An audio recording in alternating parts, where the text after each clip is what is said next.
आज का प्रातः क्लास है 4 जनवरी 1966 मंगलवार। रिकॉर्ड चला है तुम्हें पाके हमने जहां पा लिया है।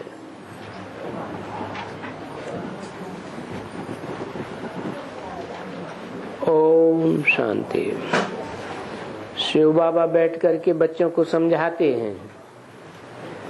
निराकार शिव बाबा बैठ करके निराकारी बच्चों को समझाते हैं।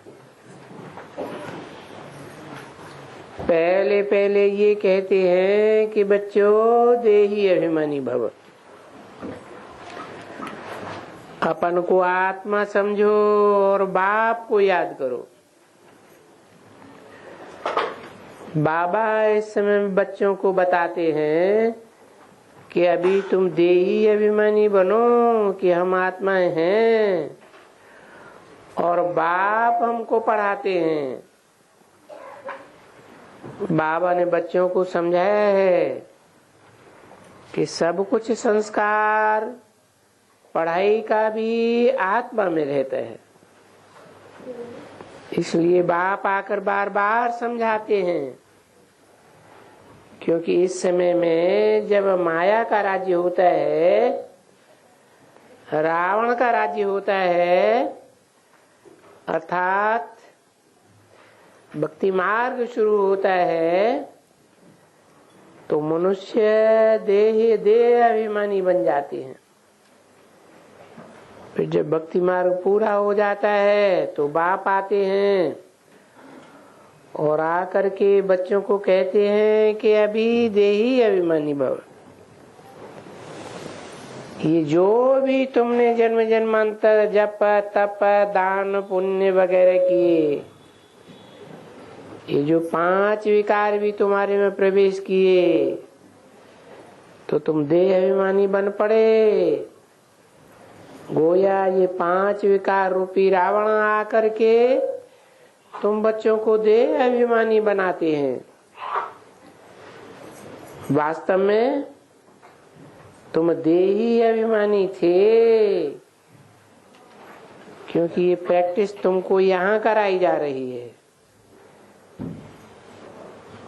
कि बच्चे अभी अपन को आत्मा समझो, और ये समझो कि बरोबर ये शरीर छोड़ करके फिर हमको नया शरीर लेना पड़ेगा। सत्युग त्रेता में 5 विकार रूपी माया नहीं है।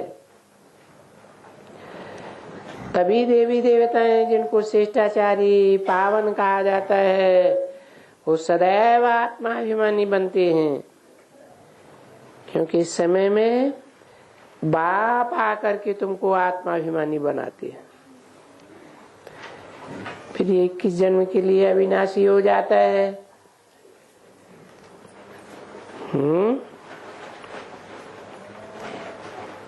किस समय आकर के बाप आत्माभिमानी बनाते हैं? संगम पर। एक्यूरेट संगम कब कहें?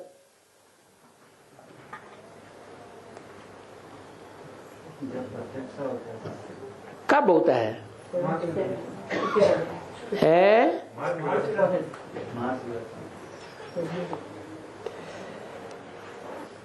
एक्यूरेट प्रत्यक्षता सन 36 में होती है, 47 में होती है, 76 में होती है, या और कभी बाद में 36 में होती है।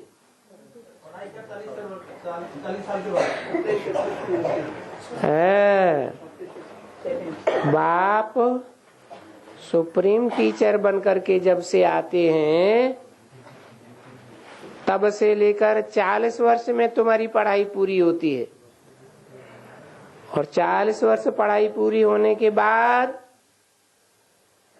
जो सेकंड, जो क्षण आता है, क्योंकि बोला है पुरुषोत्तम बनने की पुरुषोत्तम घड़ी भी इस संगम युग में है, पुरुषोत्तम दिन भी इस संगम पर है, पुरुषोत्तम मास भी असली इस संगम पर है, और पुरुषोत्तम वर्ष भी इसी संगम पर है।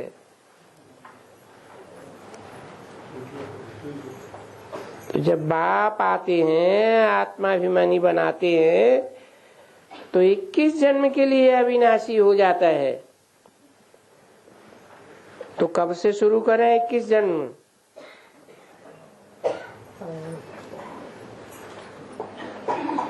संगम में भी कब से?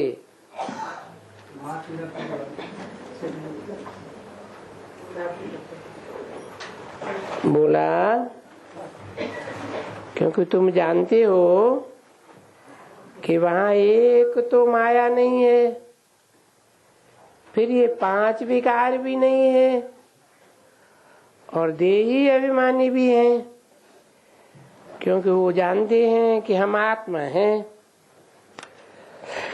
ये शरीर छोटा लिया है, बड़ा होगा, छोड़ेंगे, फिर दूसरा लेंगे।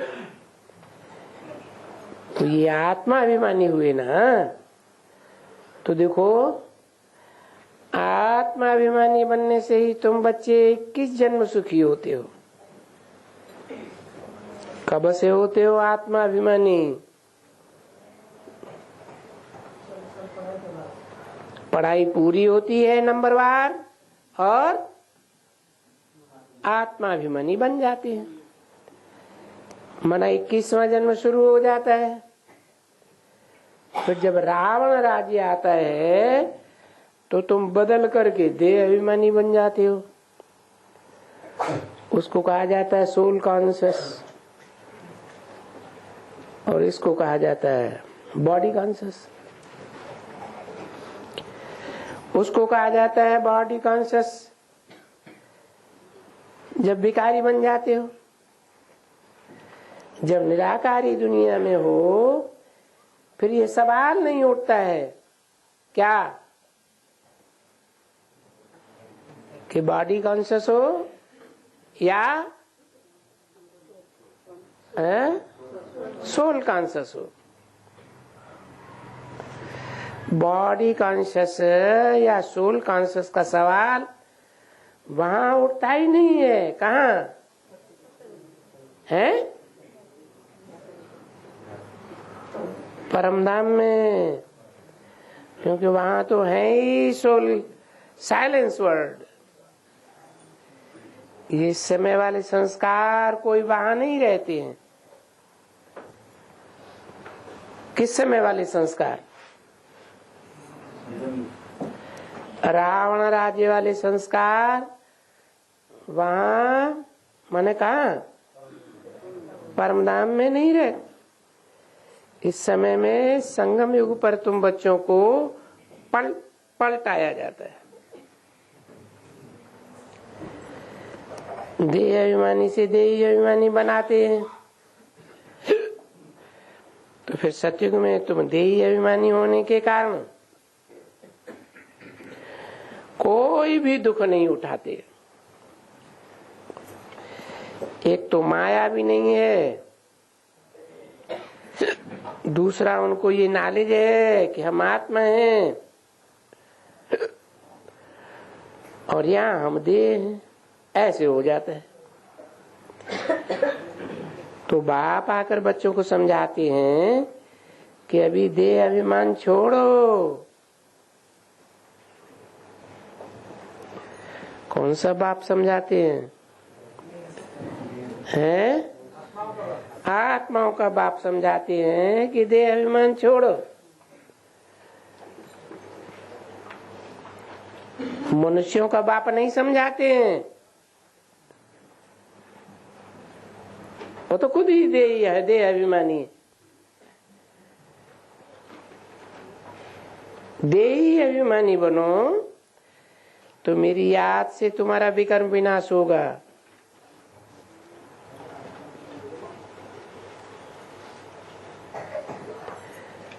ऐसे क्यों कहते कि मेरी याद से ही तुम्हारा विकर्म विनाश होगा? क्योंकि जैसे कोई याद करेंगे वैसे ही बनेंगे। मैं तो निष्पाप हूं, पाप से भी परे और पुण्य से भी परे। तो मेरे को याद करेंगे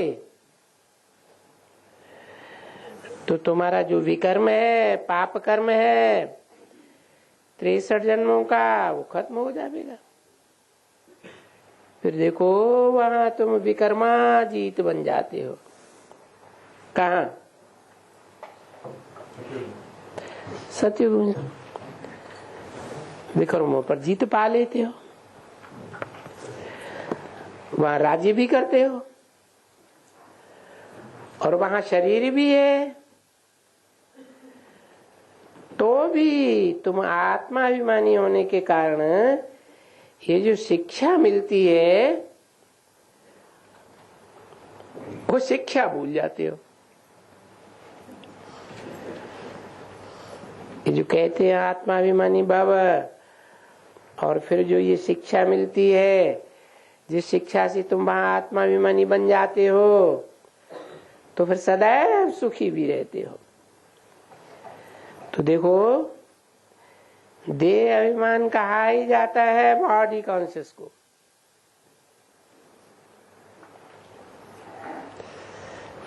वहां ये प्रश्न सवाल ही नहीं उठता है। सोल कॉन्शियस से ही तो तुम्हारा विकर्म विनाश होने का है। इसलिए बाप बार बार समझाते हैं कि मुझे याद करते रहो, क्योंकि ये जो अभी स्नान के लिए भी समझाया जाता है कि भाई पतित पावन एक परम पिता परमात्मा है। यही आकर के कहते हैं कि आत्माभिमानी बन और मुझे याद करो तो तुम्हारे विकर्म विनाश होंगे। अभिमानी तुम बन जाते हो पानी में स्नान करने से।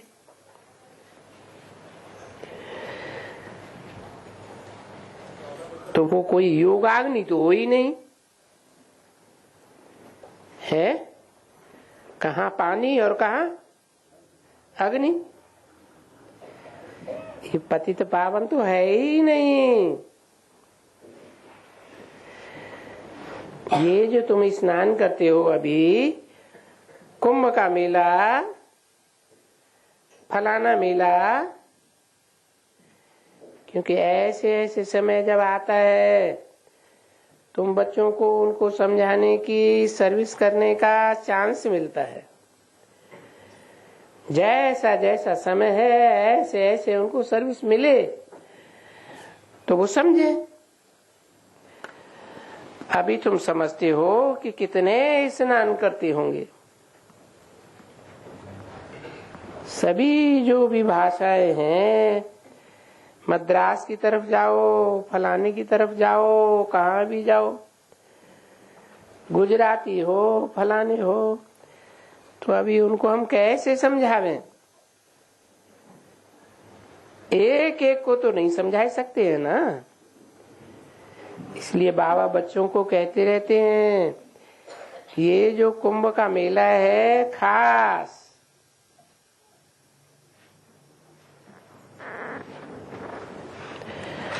उसमें जरूर स्नान करते हैं और सभी जगह में करते हैं।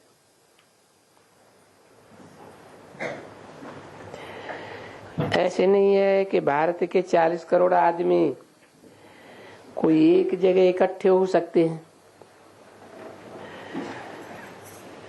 मनाते हैं जरूर,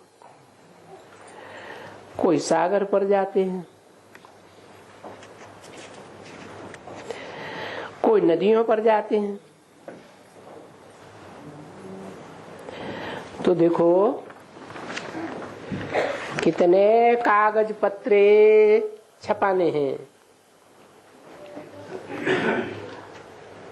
4/1/1966 की वाणी का दूसरा पेज। बुद्धि कितनी काम करनी चाहिए। सब इसकी बुद्धि काम करनी चाहिए कि इनको हम समझावें। भले छोटा परचाई हो, चलो त्रिमूर्ति न भी डाले, अच्छा छोटा ही पर्चा सही, उनमें सिर्फ समझाना है कि बहनों भाइयों थोड़ा विचार तो करो कि पतित पावन ज्ञान सागर से निकली हुई ज्ञान गंगाएं द्वारा पावन बन सकते हो या पानी के सागर से निकली हुई पानी की नदियों से पावन बन सकते हो। इन पानी की नदियों में सदैव स्नान करते आए हो, उनसे कोई पतित पावन हो सकता है क्या? अगर इस पहेली को हल किया कि पतित पावन को कहते हैं तो 1 सेकंड में तुम 21 जन्म जीवन मुक्ति पा सकते हो, राजभाग पा सकते हो, वर्षा पा सकते हो। अभी अक्षर तो थोड़े हैं ना, तो देखो बाबा सबको समझाते रहते हैं कि जास्ती नहीं हो तो हरेक अपने अपने सेंटर पर बहुत छपावे, क्योंकि नदियां जहां हो वहां ही तो है ना। कोई जगह में नदियां न भी होंगी, कहां तो कहां जाते होंगे, थोड़ा दूर भी जाते होंगे। देखो स्नान करने कहां से कहां चले जाते हैं। अभी नदियां निकलती तो बहुत दूर से हैं। ये क्यों रखा है कि बस इन्हीं नदियों में स्नान करने से त्रिवेणी पर या इलाहाबाद पर वहीं पतित पावन होंगे। नदियां तो वही है जो पहाड़ों से निकलती हैं। नदी माना नदी, स्नान माना स्नान। तो एक जगह में खास जाकर के स्नान करना, इतना खर्चा करके, ट्रेन की इतनी तकलीफ लेकर के, अच्छा स्नान भी तो उनमें जाकर के जरूर करते हैं। ऐसे तो कोई नहीं है कि खास एक दिन है जिसमें सब आदमी स्नान करके पावन हो जाएंगे। ऐसे भी तो नहीं हो सकता है, क्योंकि यही नदियां हैं जिनमें जन्म जन्मांतर स्नान करते आते हैं। अरे सतयुग में देवताएं भी स्नान करते थे। कहाँ? सतयुग में देवताएं स्नान करते थे कि नहीं है? कि बिना स्नान किए रहते थे? सतयुग त्रेता में भी नदियां होती है या नहीं होती? तो है। तो देखो जमुना नदी में ये कृष्ण की भी लीला होती थी, दिखाते हैं बरोबर। ये पानी कोई पतित पावन है?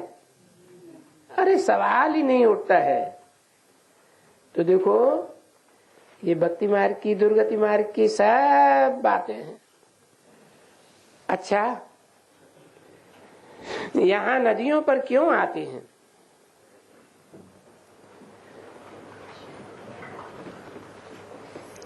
नदी में तो कहाँ भी स्नान करें, कोई खास स्थान पर क्यों आते हैं? तो देखो सभी तो नहीं आएंगे ना, सभी कोई तो गंगा में, कोई कहाँ कोई कहाँ। जो भी नदियां हैं वहां स्नान करेंगे। बहुत नदियां, अथाह नदियां हैं, उनमें जाकर के स्नान करेंगे। अरे भला नदी माना नदी, पानी माने पानी, निकलता है सागर से और पहाड़ों से। फिर कहाँ भी स्नान करो, स्नान करना है ना। नाम ही रहता है स्नान करने से। अब अभी स्नान तो मनुष्य सदैव करते हैं, देवता स्नान नहीं करते होंगे, वो भी नदियों में स्नान करते होंगे, पानी में स्नान करते होंगे। पानी से कोई पतित बने ये सवाल ही नहीं उठता है। न मनुष्य कोई पानी में जाकर के स्नान करने से पावन हो सकते हैं, क्योंकि सत्युग में तो पावन ही है, वहां तो ये सवाल ही नहीं उठता है। ये सवाल होता है भक्ति मार्ग में, दुर्गति मार्ग में, जबकि मनुष्य की तमोप्रधान बुद्धि हो जाती है। बाप बैठ करके समझाते हैं, ऐसी तमोप्रधान बुद्धि हो जाती है कि ये भी समझ में नहीं आता है। देखो बड़े बड़े विद्वान आचार्य ये जो है, इनको भी बुद्धि में नहीं बैठता है कि पानी में स्नान करने से पावन दुनिया कैसे बन सकती है। ये तो हो ही नहीं सकता है। दुनिया तो पावन ही थी और वो ही नदियां हैं जो पावन दुनिया में थी, कोई दूसरी चीज तो नहीं है। इससे सिद्ध होता है अभी बुद्धि मिल गई, आगे तो बुद्धि नहीं थी। अभी तो बाप ने बुद्धि का ताला खोल दिया है। कोई को अच्छी तरह से समझ में आता है, कोई सुना और कुछ नहीं समझते हैं। जैसे कोई झुंझारी बुद्धि हो जाती है तो समझ में नहीं आता है। नहीं तो ये तो बहुत बड़ी समझ की बात है कि ये बेचारे क्या करते हैं। आगे भले हम भी ऐसे ही थे, हम लोगों की भी तो पत्थर बुद्धि थी ना। किसने बोला है?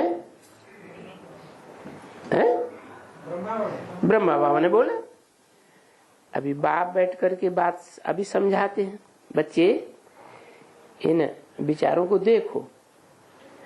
ठंडी में जाकर के स्नान करते हैं, भला ठंडी में स्नान करने क्यों जाते हैं?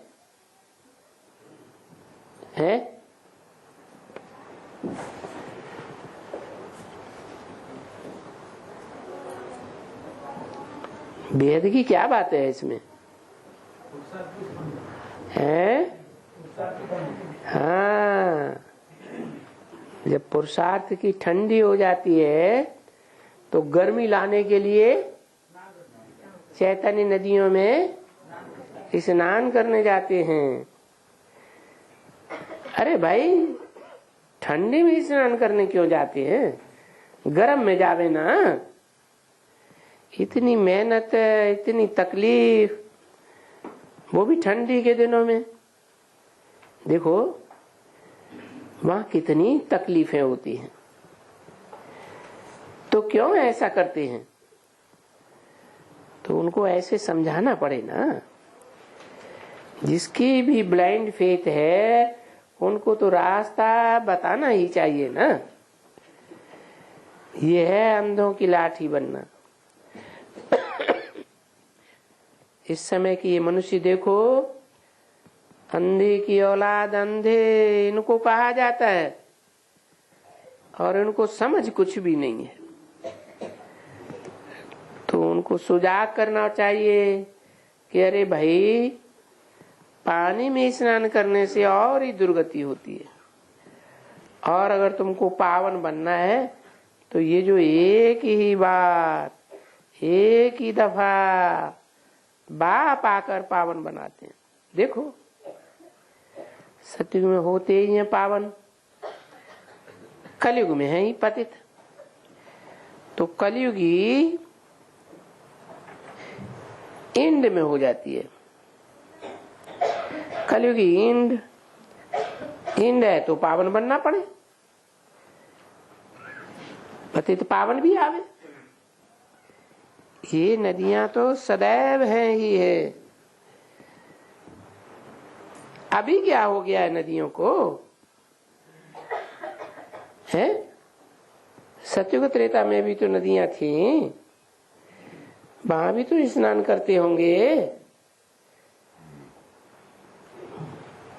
नदियां तो सदैव एक रस ही रहती है? एक रस रहती है? क्यों?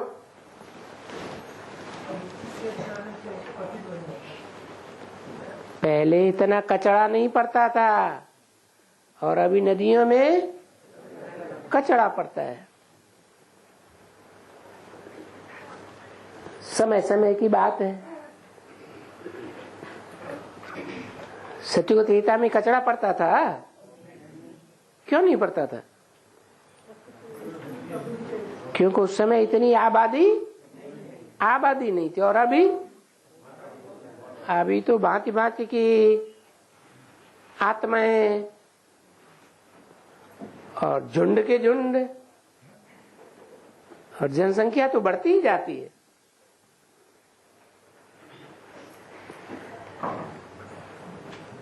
तो ऐसे क्यों कहा कि नदियां तो सदैव एक रस रहती हैं?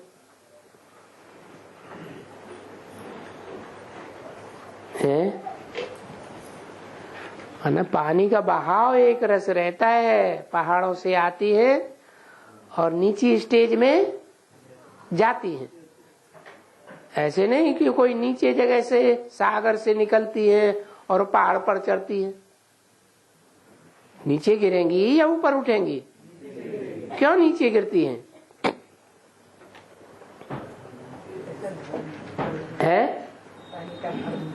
अरे उनकी वृत्ति ही ऐसी है। नदियों को नीचे ही गिरना है, नीचे गिरते गिरते आखिरी सागर में मिल जाती। तो क्या करना चाहिए? देखो, ये चिंतन चलता रहता है ना। मनुष्यों की बुद्धि जो चमो प्रधान हो गई है और मुफ्त में बेचारे दुखी होते हैं, तो दुखियों को रास्ता बताना अपना धर्म है। 4-1-66 की प्रातः क्लास का 3रा पेज। फिर कोई न कोई अपने धर्म वाले तो कुछ न कुछ समझ जाएंगे। है?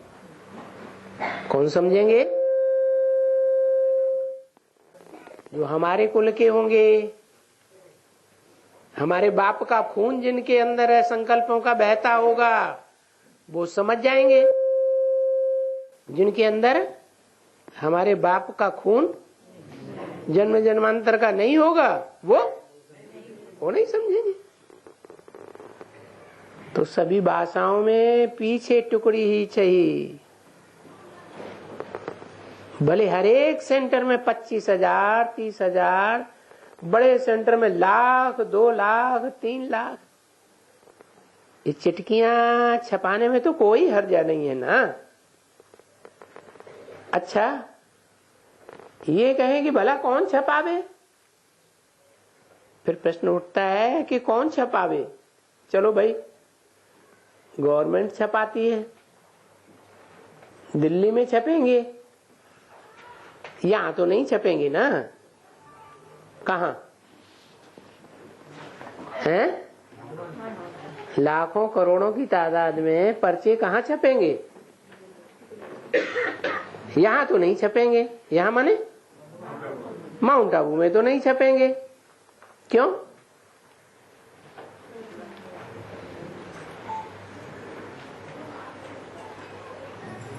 और दिल्ली में से यहां वहां जाते भी हैं भाई। कुंभ के मेले पर भी डायरेक्शन मिलते हैं, जाओ बांटो। तो ये लाखों, यानी जिनकी बुद्धि में ज्ञान का वो नशा है, उनको तो नशा चढ़ेगा। देखो, दिल्ली वालों को ही डायरेक्शन देते हैं।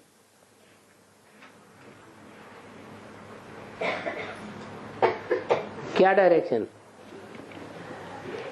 हो सकता है इलाहाबाद वालों के पास, विचारों के पास इतने पैसे न भी हों खर्चा करने के,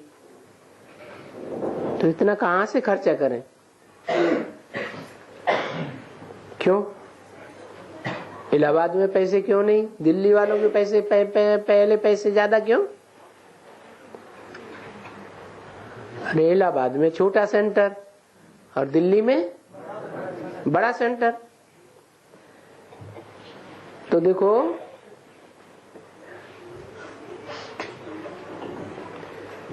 दिल्ली में छप रहे हैं और बाबा ने लिख दिया है, तुम वहां छपाकर वहां भेजो। परंतु ये तो बड़े बड़े बैठ करके छपते हैं। बाबा कहते हैं नहीं, छोटे भी छपाओ जो सबको मिले। सिर्फ इसमें यही, भले चित्र भी न भी हो, छोटा, बाकी क्या छपेगा। मेरे ध्यान में पाई भी मुश्किल समय खाएगा। लाख 2-3 छपाए देना चाहिए और बहुत भाषाओं में, हिंदी में, अंग्रेजी में भी, उर्दू में भी, गुजराती में भी। देखो सबको मिलते तो है ना, हैं तो सभी ना। देखो बंगलोर वाले हैं, वहां की भाषा कन्नड़िया, कहाँ की भाषा कहाँ फलाना, महाराष्ट्र की राष्ट्रीय भाषा। सब में ये छोटे छोटे पर्चे छपाओ, जहां भी छप सके छपाओ। जहां जहां जो जो किस्म में के बहुत आदमी हैं वहां उस भाषा में छपा कर देना है, क्योंकि वहां से भाषण आती है। मराठी में छपा करके कोई दिल्ली में नहीं भेज देने का है, मराठी में छपा करके कोई लखनऊ नहीं भेज देते हैं, क्योंकि वहां मराठी बहुत है, पुणे में बहुत है। तो वहां उसमें छपा करके थोड़ा ही, जैसे बाप ने समझाया कि भाई जरा विचार तो करो कि पतित पावन ज्ञान सागर से निकली हुई ये ज्ञान गंगाएं, जिससे एक ही बार पतित से पावन हो, पावन दुनिया में जाना है, या वो पानी की नदियां जिसमें सदैव स्नान करते आए हैं, या उसमें कोई पावन हो सकते हैं क्या? बस बात तो थोड़ी है। नीचे अपनी एड्रेस डाल दो, पिछाड़ी में आकर के समझो कि सेकंड में जीवन मुक्ति कैसे मिलती है, और पिछाड़ी में थोड़ी एड्रेस डाल देना चाहिए, मुख्य मुख्य सेंटर्स की भी एड्रेस हो। जीवन मुक्ति कैसे मिलती है, तो पिछाड़ी में थोड़ी एड्रेस डाल देना। बस अगर ये छोटे पत्र भी छपाए करके बांट देवे, वो भी अच्छे से, अच्छा पीछे कोई पढ़े ना पढ़े, ये तो समझाया गया है। ये सभी जो स्नान करने वाले हैं समझते हैं कि पानी से स्नान होंगे, ये तो सभी बंदर बुद्धि है, क्योंकि उनको गाया हुआ है बंदर बुद्धि। क्योंकि जिसमें समझ नहीं है उनको ही बंदर बुद्धि कहा जाता है। तो देखो तुम उनको समझा रहे हो, अरे भाई ये कहाँ तक तकलीफ करते रहेंगे पानी की नदियों में स्नान करने की। तो बेचारा आकर के समझे कि कैसे, और उनको समझाया जाता है कि ज्ञान गंगा में स्नान करने से 1 सेकंड में जीवन मुक्ति, पावन बन सकते हो 21 जन्म के लिए। वो भी लिख सकते हैं कि 21 जन्म के लिए पावन बन सकते हैं। तो ये बना करके यही बनाओ। अभी ये बनाने में कोई सहज है ऐसे नहीं है कि सभी ब्रह्मा कुमारियां कोई बुद्धू हैं। बॉम्बे में भी अच्छे अच्छे महारथी हैं।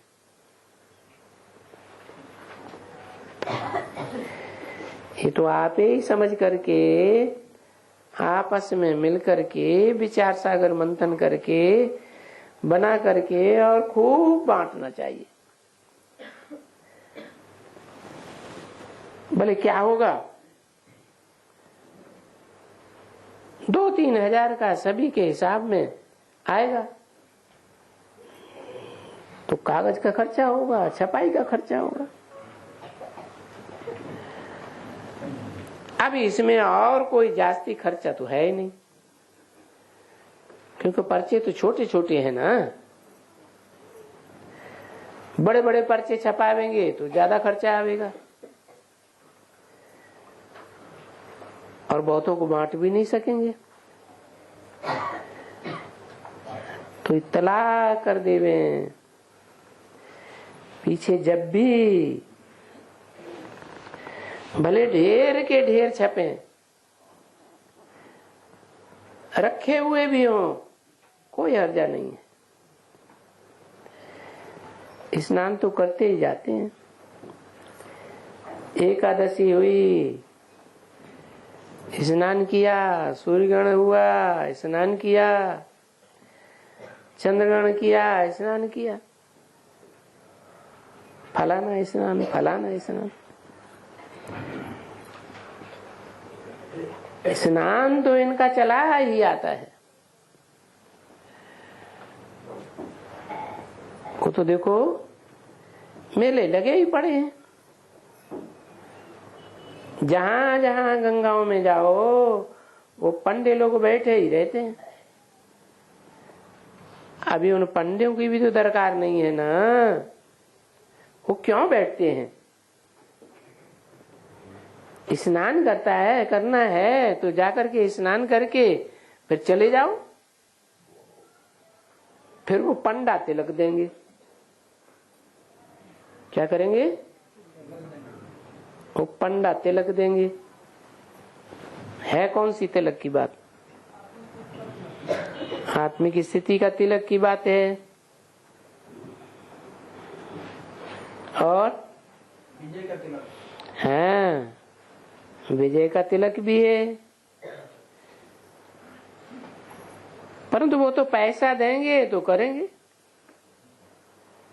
ये करेंगे वो करेंगे। पानी के ऊपर वो एक धंधा निकाल करके बैठे हुए हैं।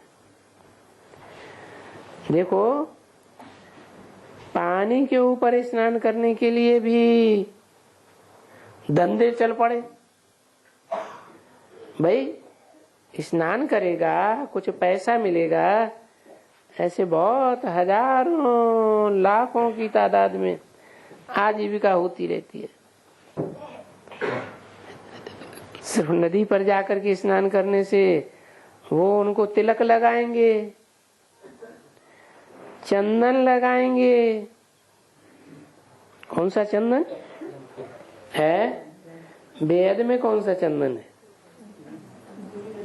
दिव्य गुणों का चंदन।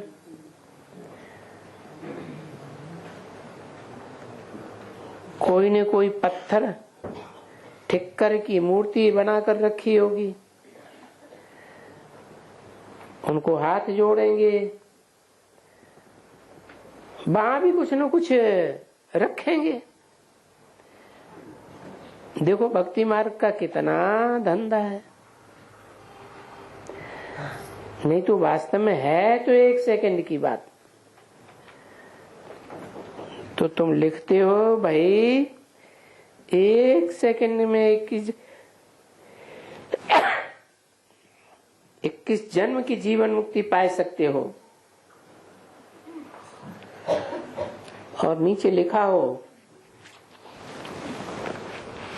लिखने वालों का नाम ब्रह्मा कुमारियां, 4/1/66, चौथा पेज। अच्छा, कोई सिर्फ चिटकियां ही निकाले, कोई त्रिमूर्ति का चित्र भी लगा देवे,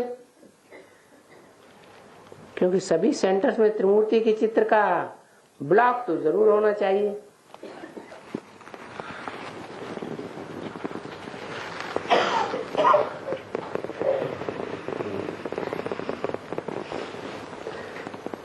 क्योंकि जबकि त्रिमूर्ति से ही भारत स्वर्ग बन रहा है ना।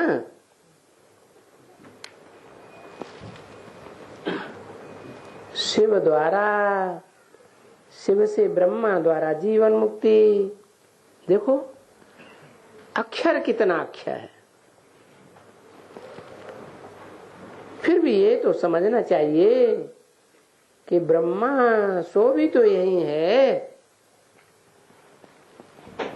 ब्रह्मा द्वारा मुक्ति होकर के ब्रह्मा भी तो विनाश हो जाएगा।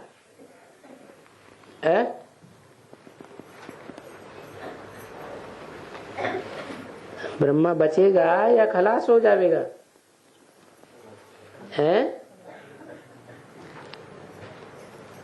तो जो ब्रह्मा द्वारा स्थापना हो रही है, ये भी बुद्धि चलती है ना कि ब्रह्मा द्वारा स्थापना हो, ब्रह्मा भी विनाश पा जाएगा, कोई बैठा तो नहीं रहेगा।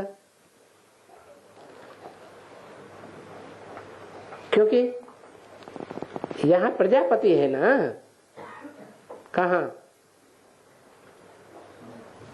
है? मनुष्य है ना,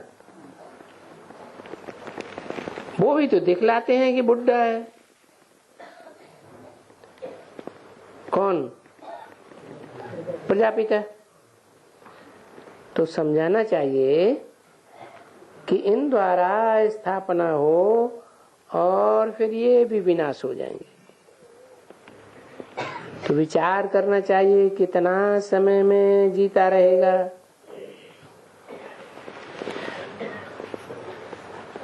इस बात पर विचार करना चाहिए, ये प्रजापिता कब तक जीता रहेगा। चित्र तो देखो बुड्ढे का लगा हुआ है ना, कोई जवान का तो नहीं लगा हुआ है। तो ये बुद्धि से समझाना चाहिए ना। क्या है? इस ब्रह्मा का बूढ़े का चित्र लगा हुआ है, वो बूढ़ा ब्रह्मा खलास हो गया कि रह गया?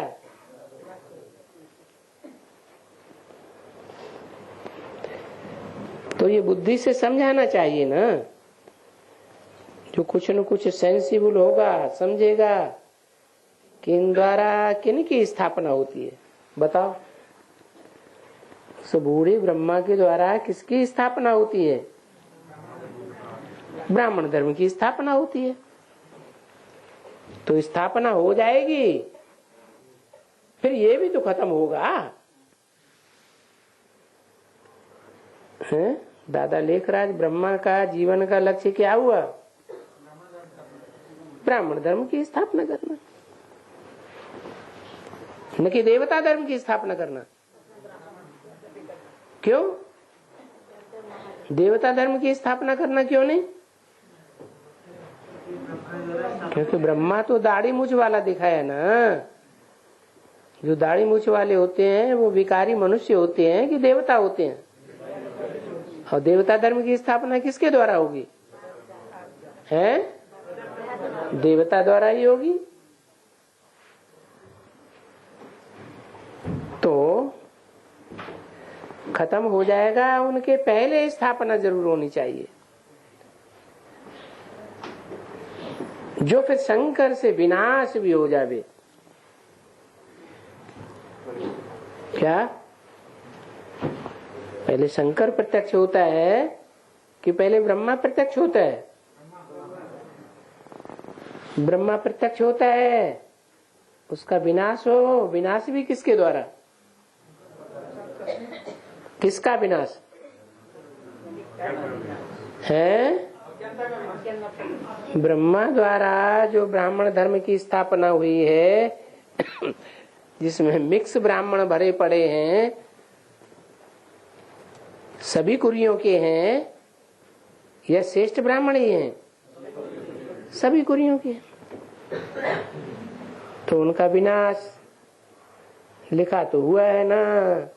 और दिन प्रतिदिन मनुष्य समझते जाएंगे कि बरोबर विनाश तो सामने ही खड़ा है? दिन प्रतिदिन क्या समझते जाएंगे? किसका विनाश है? जो ब्रह्मा द्वारा ब्राह्मणों की दुनिया स्थापन हुई, उसका विनाश तो सामने ही खड़ा है। ये बात दिन प्रतिदिन लोग बाहर की दुनिया के भी समझते जाएंगे। ये झंझट झगड़ा की तो वृद्धि होती ही रहेगी। क्या झंझट, क्या झगड़ा है? अरे ब्रह्मा द्वारा जो स्थापना हुई है ब्राह्मणों की, अनेक पुरियों वाले ब्राह्मणों की, उन नंबरवार ब्राह्मणों की, ब्रह्मा के विनाश के बाद क्या होगा? उनका भी विनाश होता रहेगा। और ये झगड़ा तो बढ़ता ही रहेगा। देखो, ये झगड़ा वृद्धि को पाता जाता है ना। किसका किसका झगड़ा? जो मिक्स ब्राह्मण हैं, उनमें जो श्रेष्ठ ते श्रेष्ठ सूर्यवंशी ब्राह्मण हैं उनका, और जो नंबरवार घटती कला के ब्राह्मण हैं उनका झगड़ा तो बढ़ता ही जाता है। जब कोई भी जगह में झंझट होती है, मिल्कियत के ऊपर भी, तो चलते चलते झंझट सहन नहीं होती है?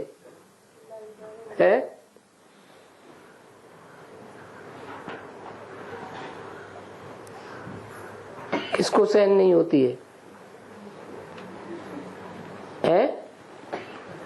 अरे कौन सी मिल्कियत की यहाँ बात है?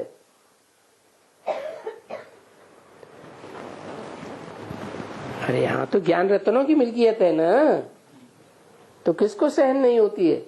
इनके पास इतनी मिल्कियत क्यों आ गई, हमारे पास इतनी मिल्कियत क्यों नहीं आई? तो सहन होगी? नहीं होती है। झंझट सहन नहीं होती है मिल्कियत की, बढ़त की, तो एक दो में मारा मारी कर देते हैं। ये होता है, बहुत झगड़े होते हैं। फिर एक दो को समझाए समझाए चलते चलते आखिरी में एक दो में लड़ मरते हैं।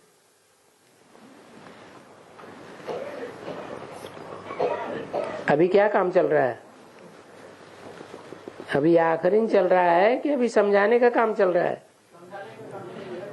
हाँ, समझाए समझाए कोशिश करते हैं कि समझ जाए।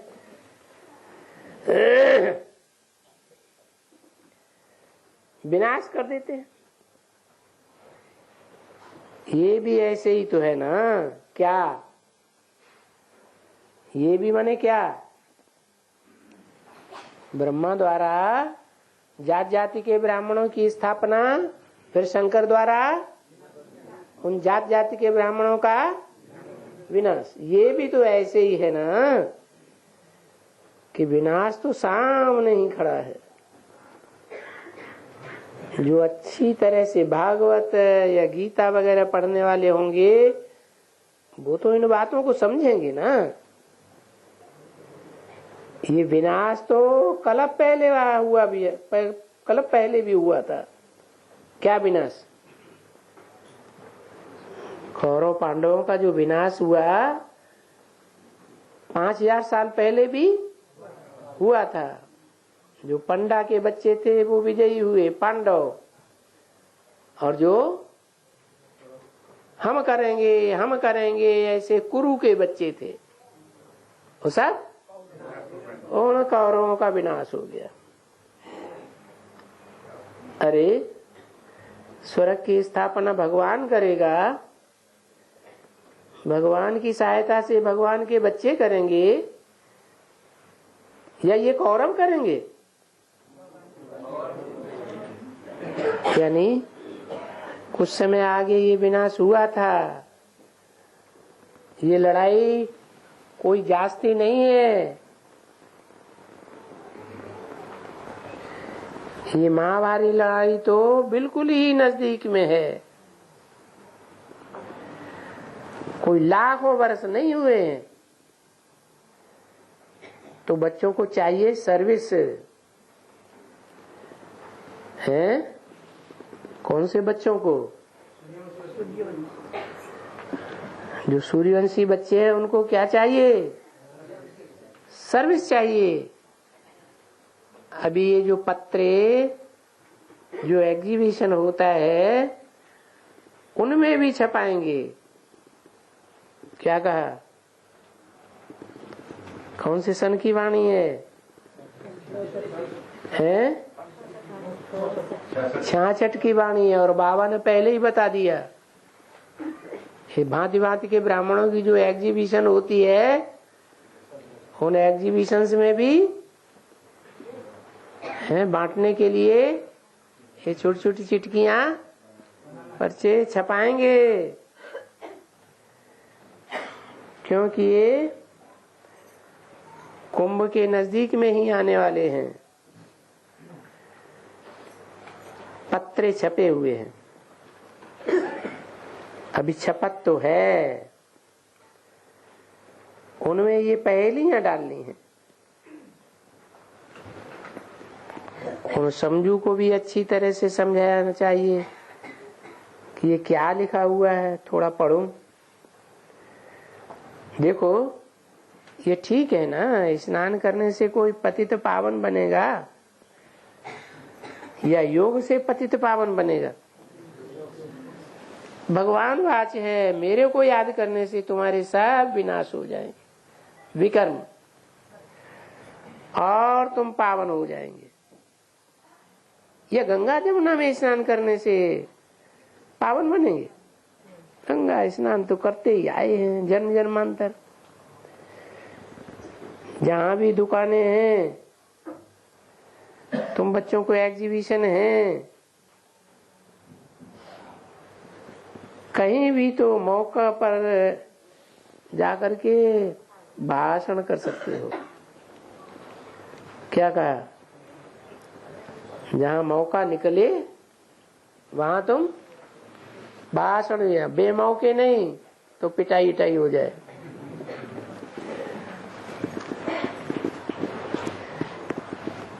अभी जैसे इन्होंने वहां मौके पर निकाले हैं, बहुत भीड़ है,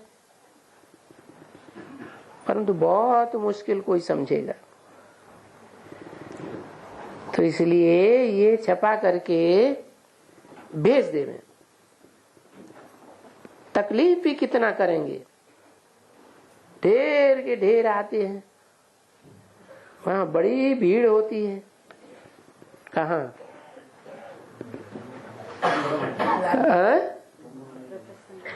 अरे एग्जीबिशन में है, वहां एग्जीबिशन में नदियां समझाती है ना, नदियों में आके स्नान करते हैं ना। हाँ, बड़ी भीड़ होती है, और फिर बांटने के लिए भी बहुत चाहिए जो समझा भी सके, ऐसे तो नहीं है कि सिर्फ पत्रा बांटा, सिर्फ लिटरेचर डालने से, लिटरेचर बांटने से कोई समझेगा नहीं। फिर भी पत्रा भी ऐसे कोई से दे करके किसको रोज रुपया सो भी पत्रा बांटते हैं या नहीं बांटते हैं, खर्च करें, वो भी मुश्किल है। पर ऐसी तरह जगह में खड़ा होना चाहिए जो पत्रा देता जावे। कोई एडवर्टाइज तो कुछ है नहीं, आजकल पत्रे भी बहुत होते हैं, दुकानदार वगैरह भी बहुत होते हैं, तो फिर ये भी किसी न किसी को दे देना चाहिए, तो किसकी आंख चले, क्योंकि ये है तो रतन। ये जो कुछ भी तुम कागज टुकड़ी में लिख करके देते हो, ये जैसे कि तुम हीरे मोती जवाहरात ये रतन देते हो, परंतु बाप ने समझाया है ना कि इस समय में सब बंदर बुद्धि है, वो समझते कुछ भी नहीं है, बिल्कुल ही नहीं समझते। बड़े बड़े विद्वान आचार्य पंडित कोई भी नहीं समझते हैं, और तुम समझावेंगे तो झट गुर्र गुर्र करने लग पड़े। अभी भक्ति मार्ग की गुर्र गुर्र है ना, भक्ति मार्ग के अंदाज तो बहुत है, और तुम तो बहुत थोड़े हो। बाबा बोलते हैं कि सर्विस का शौक चाहिए, हर प्रकार का सर्विस। अपनी बादशाही स्थापन करते हो, यानी रिक्रूट्स बनाते हो। क्या बनाते हो? अरे राजाई कैसे मिलती है? लड़ाई से राजाई मिलती है, और लड़ाई करने के लिए सेना तो तैयार करनी पड़े। सेना तैयार करने के लिए रिक्रूट बनाने पड़ेंगे, नहीं बनाने पड़े? तो अपनी बादशाही के लिए तुम जैसे कि रिक्रूट बनाते हो, क्योंकि ये है ईश्वरीय मिशन। तो क्या करना है? मनुष्य को देवता बनाने या पतित को पावन बनाने की मिशन है। ये लिख भी सकते हो कि ये है पतित को पावन बनाने की मिशन, जिसमें क्या समझाया जाता है? सिर्फ समझाया जाता है मन मना भव, अर्थात बेहद के बाप को जो पतित पावन है उनको याद करो। क्या समझाना है? बेहद का मन मना भव का मतलब तो फिर ये हो जाएगा, मेरे में मन लगाओ, तुम पर्चे बांटो और कहो मन मना भव, मेरे में मन लगाओ, वो झापड़ मार देगा। इसलिए बताओ क्या? बाप को याद करो। कौन से बाप को याद करो? जो पतित पावन है, पतितों को पावन बनाने वाला एक ही है, तो तुम्हारा विकर्म विनाश हो जाएगा। ये समझाया तो बहुत है। ओम शांति।